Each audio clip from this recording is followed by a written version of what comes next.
কল্পনা করুন, আপনি সমুদ্রের এমন এক অতল গভীরে আছেন, যেখানে সূর্যের আলো কোনোদিন পৌঁছায় না। চারদিকে শুধু ঘুটঘুটে অন্ধকার আর হাড় কাঁপানো ঠান্ডা। হঠাৎ সেই নিকষ কালো অন্ধকারে দূরে একটি ছোট্ট আলো জ্বলে উঠল। আপনি ভাবলেন, হয়তো কোনো নিরাপদ আশ্রয় বা ছোট কোনো চমৎকার প্রাণী। স্বস্তির নিঃশ্বাস ফেলে আপনি সেদিকে এগিয়ে গেলেন। কিন্তু না, আপনি চরম ভুল করছেন। ওটাই ছিল গভীর সমুদ্রের সবচেয়ে নির্মম এবং ভয়ঙ্কর শিকারীদের একজন, আংলার ফিশ। সমুদ্রের হাজার হাজার ফুট গভীরে বেঁচে থাকার জন্য এই মাছটি এক অবিশ্বাস্য অদ্ভুত কৌশল ব্যবহার করে। এর মাথার সামনে একটি মাংসল দণ্ড ঝুলে থাকে, যার ডগায় থাকে একটি জ্বলজ্বলে আলো। আসলে এটি কোনো কৃত্রিম আলো নয়, এক বিশেষ ধরনের ব্যাকটেরিয়ার কারণে এই আলো জ্বলে। অন্ধকার সমুদ্রে অন্য ছোট ছোট কৌতূহলী মাছগুলো সেই আলোকে নিরাপদ ভেবে বা খাবারের খোঁজে এগিয়ে আসে, আর ঠিক তখনই অবং চোখের পলকে শিকারকে গিলে ফেলে।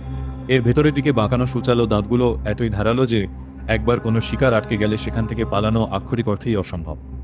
ভাবুন তো, যে আলোকে আপনি জীবন বাঁচানোর শেষ ভরসা ভেবেছিলেন, সেটাই যদি আপনার মৃত্যুর কারণ হয়ে দাঁড়ায়। গভীর সমুদ্রের এই রহস্যময় শিকারীর কৌশল সত্যি যেমন অদ্ভুত, তেমনই শিউরে ওঠার মতো। গভীর সমুদ্রের এই দানব সম্পর্কে আপনি কি আগে জানতেন? এই আলো যদি আপনাকে আকর্ষণ করত, আপনি কি করতেন? কমেন্টে জানান।